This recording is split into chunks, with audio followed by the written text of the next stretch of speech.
There is one trick, जैसे हमने lone pairs और बॉन्ड पेयर्स को फाइंड आउट किया था, सिमिलरली उसी के कॉन्सेप्ट से एक ट्रिक है कि बहुत से स्टूडेंट्स को ये नहीं पता चल रहा होता कि कोई भी एलिमेंट है हमारे पास तो उसमें आयोनिक बॉन्ड है या कोवलेंट बॉन्ड है या कोऑर्डिनेट कोवलेंट बॉन्ड है, ठीक है।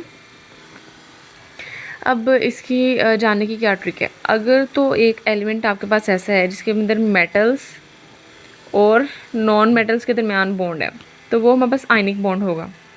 और अगर कोई एलिमेंट ऐसा है जिसमें दोनों नॉन मेटल्स हैं, तो वो कोवलेंट भी हो सकता है, कोऑर्डिनेट भी हो सकता है, ठीक है। लेकिन ये कैसे पता चलेगा। एक एलिमेंट की, जैसे हमने पीछे पढ़ा था कि कुछ लोन पेयर्स होते हैं और कुछ बॉन्ड पेयर्स होते हैं ना, तो एक एलिमेंट की बॉन्ड बनाने की जितनी कैपेसिटी होती है ना, जितने उसके पास बॉन्ड के इलेक्ट्रॉन्स होते हैं, अगर उसने उतने ही बॉन्ड्स बनाए हो ना किसी के साथ, तो वो कोवलेंट बॉन्ड होगा। लेकिन अगर हम उसकी चेक करें कि कितने बॉन्ड पेयर्स हैं, कितने जो है उसके पास लोन पेयर्स हैं, और उसमें से हमें पता चले कि इसने अपना लोन पेयर भी यूज़ किया है, मतलब लोन पेयर यूज़ करके बॉन्ड बनाया ना, तो वो कोऑर्डिनेट कोवलेंट बॉन्ड होंगे। जस्ट फॉर एग्जांपल हम ले लेते हैं, हम NaCl की बात करते हैं पहले। सोडियम जो है फर्स्ट ग्रुप से बिलोंग करता है, that is of metals. Chlorine seventh group से बिलोंग करता है, that is of non metals. तो मेटल्स और नॉन मेटल्स के दरमियान बॉन्ड है, so that is ionic bond, ठीक है। सिमिलरली अगर हम एग्जांपल लेते हैं, हमारे पास कार्बन डाइऑक्साइड के ले लेते हैं। कार्बन देखें, कार्बन के फोर्थ, अगर हम मतलब इसके लोन पेयर और बॉन्ड को चेक करें, तो कार्बन जो है वो बिलोंग किससे करता है, फोर्थ ग्रुप से। तो इसके पास जो है वो 4 वैलेंस इलेक्ट्रॉन्स होते हैं, ठीक है। जितने मैंने जैसे आपको बताया था कि जिस ग्रुप से बिलोंग करेगा उतने वैलेंस इलेक्ट्रॉन्स होंगे ना। तो अगर हम चेक करें तो 1 2 3 4 पूरे हो गए ना।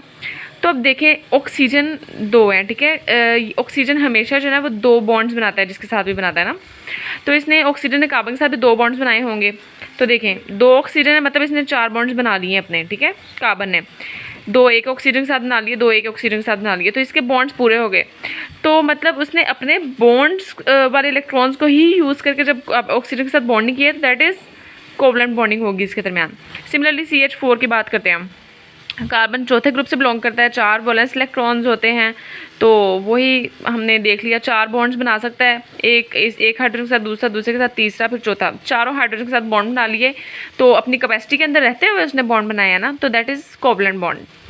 लेकिन अगर हम कोऑर्डिनेट कोवलेंट बॉन्ड की बात करते हैं, फॉर एग्जांपल हम एक एग्जांपल लेते हैं, दैट इज़ NH4 पॉजिटिव। अब देखो नाइट्रोजन जो है वो कितने बना सकता है। अगर हम देखें नाइट्रोजन जो है वो 5 ग्रुप से बिलोंग करता है, 5 उसके पास वैलेंस इलेक्ट्रॉन्स होते हैं। तो देखो 1 2 3 4, फिर ये पेयरिंग स्टार्ट होगी, मतलब उसके पास एक लोन पेयर है, 3 बॉन्ड पेयर हैं। वो 3 बॉन्ड्स बना सकता था सिर्फ नाइट्रोजन, लेकिन उसने हाइड्रोजन के साथ चार हाइड्रोजन के साथ बॉन्डिंग की हुई है, मतलब एक और बॉन्ड उसने बनाया हुआ है। तो ऑफ कोर्स वो फिर उसने लोन पेयर को यूज़ करते हुए बनाया होगा। तो मतलब 3 कोवलेंट बॉन्ड होंगे इसके पास और एक कोऑर्डिनेट कोवलेंट बॉन्ड होगा। सिमिलरली एक लास्ट एग्जांपल देख लेते हैं, that is of H3O positive. अब देखें ऑक्सीजन 6 ग्रुप से बिलोंग करता है, इसके वैलेंस इलेक्ट्रॉन्स कितने होते हैं, 6 होंगे।